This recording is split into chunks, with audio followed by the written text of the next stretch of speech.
नमस्कार बंधू भगिनींनो. आज आपण एक लार्ज कॅप कंपनीचा फंडामेंटल आणि टेक्निकल पाहणार आहोत. त्या कंपनीचं नाव आहे ग्लेनमार्क फार्मास्युटिकल लिमिटेड. या कंपनीचा फंडामेंटल आणि टेक्निकल पाहण्याअगोदर तुमच्यासमोर हा चार्ट दिसत आहे. या चार्टमध्ये 2007 डिसेंबरमध्ये या स्टॉकची किंमत होती 710 रुपये आणि त्यानंतर हा स्टॉक हळूहळू खाली आलेला आहे. त्यानंतर 2008मध्ये जागतिक मंदी आली आणि त्यामुळे हा स्टॉक खाली आलेला आहे. 128 रुपयापर्यंत या स्टॉकची किंमत झालेली आहे आणि त्यानंतर मात्र मग हळूहळू 2010पासून स्टॉक हळूहळू वरती गेलेला आहे आणि 2015मध्ये जवळजवळ 1258 रुपयापर्यंत हा स्टॉक गेलेला आहे. म्हणजे 2015मध्ये या स्टॉकची किंमत 1258 रुपयापर्यंत होती आणि 2015 नंतर मात्र हा स्टॉक तिथून कमी कमी होत गेलेला आहे. 2015 नंतर या स्टॉकची किंमत कमी कमी होत जवळजवळ 247पर्यंत गेलेला आहे 2020मध्ये. तर 2020मध्ये 247 आणि 213पर्यंत आहे. त्यानंतर पुन्हा वाढला तो 2020 नंतर आणि 21ला मग 652पर्यंत गेला. पुन्हा तो खाली आलेला आहे आणि 2022 नंतर मात्र हा स्टॉक आता या स्टॉकची किंमत चालू आहे 1180 रुपये चालू आहे. आता सध्या आपल्या लाईफ टाईम हायजवळ हा स्टॉक ट्रेड करीत आहे. तर 2015 नंतर आता 2024मध्ये म्हणजे या मधल्या काळामध्ये हा स्टॉक खाली अंडर परफॉर्मन्स करत होता. तर 2015 नंतर तर 2024मध्ये हा स्टॉक आपल्या लाईफ टाईम हायजवळ जात आहे. तर या मधल्या काळामध्ये हा स्टॉक खाली का होता, 2015 नंतर हा स्टॉक वरती का गेला नाही, तर याचं कारण आपण बघूया. तर ते पाहण्या अगोदर या कंपनीचं आपण आता फंडामेंटल अगोदर पाहूया. ग्लेनमार्क फार्मास्युटिकल्स 1977मध्ये स्थापित झालेली कंपनी आहे. ग्लेनमार्क फार्माचे मुंबईमध्ये मुख्यालय आहे. संशोधनावर आधारित जागतिक औषध कंपनी आहे. ही कंपनी नवीन अणू शोधण्यात अग्रेसर आहे. सूज आणि चयापचय विकारांवर लक्ष केंद्रित केलेले आहे. कंपनी त्वचाशास्त्र अंतर्गत औषधे तयार करते. त्यानंतर श्वसन, मधुमेह, बालरोगशास्त्र, स्त्रीरोगशास्त्र, ENT आणि ऑन्कोलॉजीमध्ये औषध तयार करते. त्यांच्याकडे Bharat, US, Europe, Latin America, Russia आणि आफ्रिकासह 85 देशांमध्ये सामान्य औषधे आणि निर्माण स्वारस्य आहे. म्हणजे त्या ठिकाणी औषधं तयार ही केली जातात. गेल्या 2-3 वर्षामध्ये कंपनीचे जास्त कर्जाच्या समस्येमुळे पुरेशी कॅश फ्लो नाही कंपनीजवळ. त्यामुळे कंपनी अंडर परफॉर्मन्स करीत होती. आता 2024मध्ये थोडी वरती आलेली आहे आणि नवीन काहीतरी नंतर संशोधन विकास येतं म्हणजे R&Dवरती खर्च करावा लागतो. तो खर्च वाढलेला होता. यामुळे विस्तृत आरोग्य क्षेत्राच्या तुलनेत काम करण्यात आले आणि काही स्पर्धात्मक उत्पादने सुरू करत आहेत ते आता आणि ज्यामुळे महसुलामध्ये वाढ होण्याची आता शक्यता आहे. या कंपनीचं मार्केट कॅप आपण बघूया. या कंपनीच्या मार्केट कॅपचा विचार केला तर मार्केट कॅप आहे 33,320 कोटी रुपये. या कंपनीचा शेअरचा PE रेशो दिलेला नाही. ही कंपनी आपल्या शेअर होल्डरांना डिव्हिडंड देते. डिव्हिडंडचं प्रमाण आहे 0.21%. या कंपनीचा शेअरचा ROC आहे 12.4%. ROEचा विचार केला तर ROE आहे -32.3 म्हणजे -32.3% ROE आहे. डेबिट टू इक्विटीचा विचार केला तर 0.16 आहे. प्रमोटर होल्डिंगचा विचार केला तर 46.6% आहे. तशी ही लार्ज कॅप कंपनी आहे.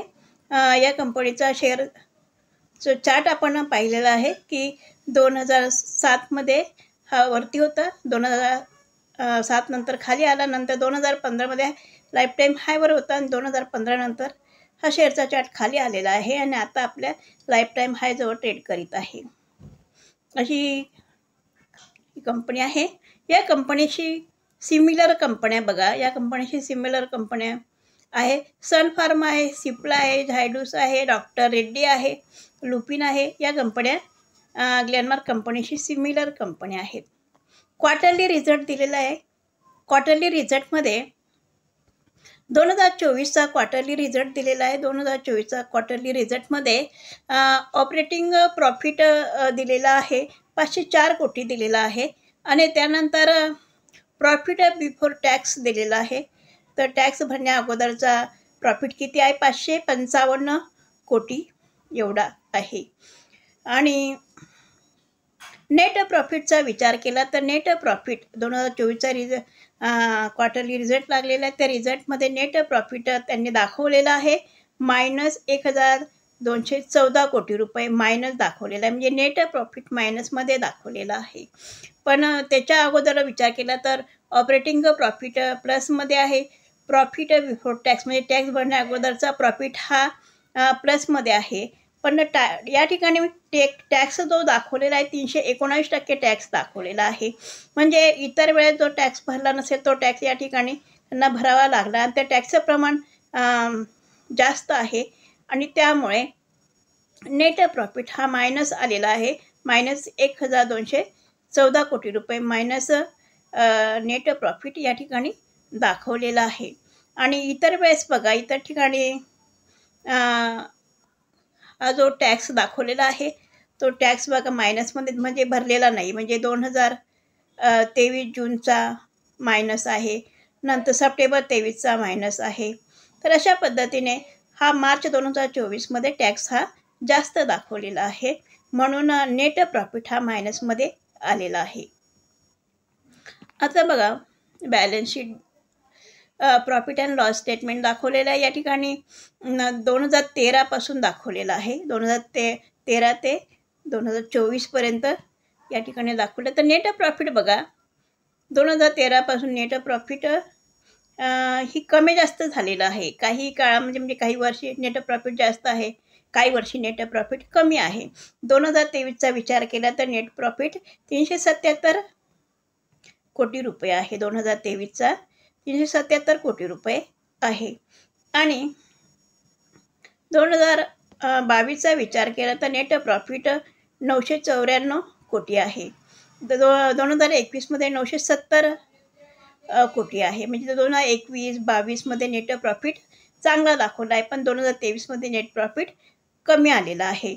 आणि आता मार्च 2024चा विचार केला तर नेट प्रॉफिट मायनसमध्ये दाखवला आहे. 1434 कोटी रुपये मायनस 1434 कोटी रुपये नेट प्रॉफिट हा दाखवलेला आहे. म्हणजे मायनसमध्ये दाखवला असून सुद्धा या कंपनीचा शेअर 52 वीक हायवर ट्रेड करीत आहे. आणि त्यानंतर हे बघा कंपनीचं सेल्स ग्रोथ मायनसमध्ये सुद्धा सध्या. त्यानंतर प्रॉफिट ग्रोथसुद्धा मायनसमध्ये आहे. स्टॉकची किंमत आहे ती वाढलेली आहे. रिटर्न ऑन इक्विटीचा विचार केला, ROEचा विचार केला तर ROEसुद्धा -32 आहे. स्टॉकची किंमत वाढलेली आहे. प्रॉफिट ग्रोथ मायनसमध्ये आहे. सेल्स ग्रोथसुद्धा सध्याचा मायनसमध्ये दाखवलेला आहे. बॅलन्स शीटमध्ये बघा तुम्हाला 2013 बॅलन्स शीट दाखवलेलं आहे. 2013मध्ये या कंपनीवर कर्ज हे जास्त आहे. 2014मध्ये सुद्धा या कंपनीवर कर्ज जास्त आहे.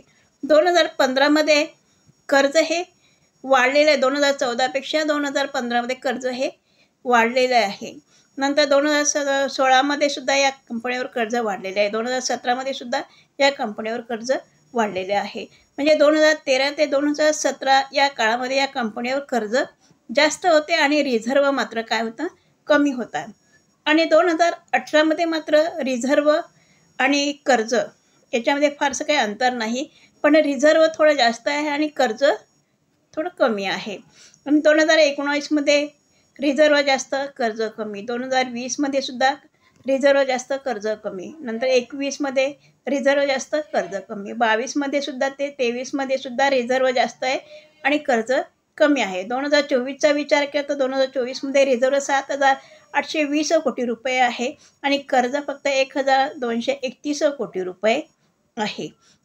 तर अशा पद्धतीने 2013 ते 2017 या काळामध्ये या कंपनीवर कर्ज जास्त असल्यामुळे ही कंपनी अंडर परफॉर्मन्स करीत होते. म्हणजे या काळामध्ये 2015 नंतर म्हणजे या काळामध्ये कर्ज जास्त होतं आणि 2015 नंतर या कंपनीचा शेअरचा चार्ट खाली आला. म्हणजे हा शेअर खाली आलेला आहे. या शेअरची किंमत कमी झालेली आहे आणि 2018 मात्र थोडं कर्ज थोडं कमी कमी होत गेलेलं आहे आणि त्यामुळे 2020 या कंपनीचा शेअरचा चार्ट हा वरती गेलेला आहे. आणि आजचा विचार केला तर आज आज मार्च 2024 हा आपल्या लाईफ टाईम हायजवळ ट्रेड करीत आहे. 52 वीक हायवर ट्रेड करीत आहे किंवा 52 वीक हाय ब्रेकआउट दिलेला आहे या स्टॉकने. आता पुढे बघा,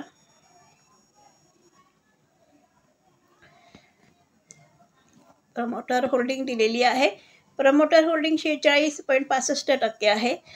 FIचं प्रमाण बघा, सुरुवातीला 26 होतं, 25 नंतर 24 नंतर 23, 22 नंतर 25, 24 आणि आताचा विचार केला तर 21.38% एवढं FIचं प्रमाण आहे. आणि DIचं विचार केला तर DIचं प्रमाण आता वाढलेलं आहे. सुरुवातीला 9% होतं, 9 नंतर 10, 10 नंतर 9 परत 10 आणि आता DIचं प्रमाण 13.38% झालेलं आहे. म्हणजे DIचे प्रमाण वाढलेले आहे, FIचे प्रमाण थोडे कमी झालेले आहे. प्रमोटर होल्डिंग आहे तेवढीच आहे. आता आपण या कंपनीचा शेअरचा चार्ट बघूया. तुम्हाला कळालं असेल की 2013 ते 2015 या कंपनीवर कर्ज होतं. त्यानंतर 2013 ते 2017 या कंपनीवर कर्ज होतं. 2018 कर्ज थोडं कमी कमी होत गेलेलं आहे आणि आत्ताचा विचार केला तर आत्ता 2024 नेट प्रॉफिट त्यांनी मायनसमध्ये दाखवलेला आहे आणि तरीही आपल्या 52 वीक हायजवळ ट्रेड करीत आहे. आणि शिवाय 2015 जी किंमत होती 1258 रुपये, तर ते आपल्या लाईफ टाईम हायजवळ ही कंपनी आता 2024 ट्रेड करीत आहे. म्हणजे 9 वर्षांनंतर ही कंपनी ब्रेकआउट देत आहे किंवा आपल्या हायजवळ आलेली आहे. तर या कंपनीचा आपण आता चार्ट पाहूया. प्लॅटफॉर्मवर ग्लॅनमार्क फार्मा या कंपनीचा शेअरचा चार्ट लावलेला आहे. 1 मंथ टाईम फ्रेम आहे. 1 मंथ टाईम फ्रेममध्ये तुम्हाला दिसत असेल की 1258 रुपये ही जी लेवल आहे, ही लेवल 2015 लेवल आहे. 2015 सालाची लेवल आहे ती. तर त्या 2015 जुलै 2015 सप्टेंबर 2015 हा शेअर 1258 रुपयापर्यंत गेलेला होता आणि तिथून मात्र तो खाली आलेला आहे आणि या ठिकाणी 2020 तो खाली आलेला आहे. 2015 2020 तो खाली आलेला आहे आणि 2020 एप्रिलपासून हा शेअर मग वरती गेलेला आहे. 2020 हा शेअरचा चार्ट वरती गेलेला आहे. आता तो आपल्या लाईफ टाईम हायजवळ चालू आहे. 1160 रुपये या शेअरची किंमत चालू आहे. आपल्या लाईफ टाईम हायजवळ चालू आहे. 1258 रुपयापर्यंत हा शेअर जाणार आणि तिथून वर जातो की नाही, हा लाईफ टाईम हाय ब्रेकआउट देतो की नाही हे येणाऱ्या दिवसामध्ये कळेल. पाहूया हा ब्रेकआउट देतो की तिथून पुन्हा खाली येतो. की चालूचं नेट प्रॉफिट 2024चं नेट प्रॉफिट मायनसमध्ये आहे. ROE पण मायनसमध्ये आहे. तरी हा वरती 52 वीक हायजवळ ट्रेड करीत आहे. पाहूया काय होतं ते. आता 1 वीक टाईम फ्रेम आपण लावूया.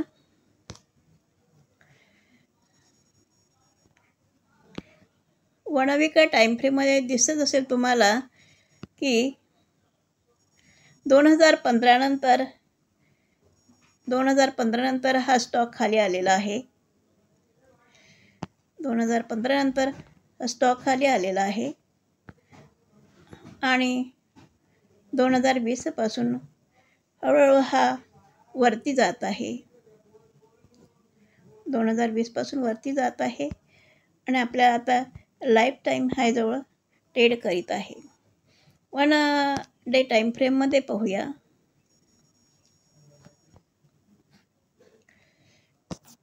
1 डे टाईम फ्रेममध्ये बघा,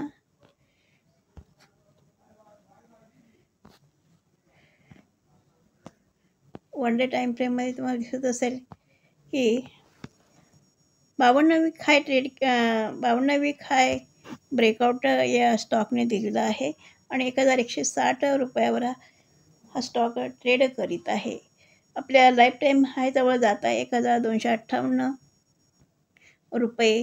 हा जो लाईफ टाईम हाय आहे या हायपासून जवळ तो जात आहे. तर बघा 2023पासून हा वर गेलेला आहे. 2020मध्ये दिसत होता आणि या ठिकाणी बघा 2023मध्ये या ठिकाणी 1 वीक टाईम फ्रेममध्ये तुम्हाला दिसत होता की तो 2020पासून हळूहळू वरती जात आहे. पण वन डे टाईम फ्रेममध्ये तुम्हाला दिसत आहे की हा स्टॉक 2000 म्हणजे खालीच आहे. 2018 नंतर 2019 हे 2020 हे 2020पासून तो हळूहळू इथून हळूहळू वरती गेलेला आहे. इथून हळूहळू तो वरती गेलेला आहे. काही दिवस साईडवेज आहे, नंतर वरती गेला आहे, पुन्हा खाली आलेला आहे, पुन्हा वरती गेलेला आहे. अशा पद्धतीने हा स्टॉक आता आपल्या लाईफ टाईम हायजवळ जात आहे. पाहूया येणाऱ्या दिवसामध्ये हा स्टॉक हा कुठपर्यंत जातो आणि आपला लाईफ टाईम हाय ब्रेक करतो की नाही पाहूया. माझा व्हिडिओ जर आवडला असेल तर लाईक करा, शेअर करा, सबस्क्राईब करा. धन्यवाद. हा व्हिडिओ मी एज्युकेशनल पर्पज म्हणून बनवलेला आहे. बाय सेल रिकमेंड माझ्याकडून नाही. धन्यवाद.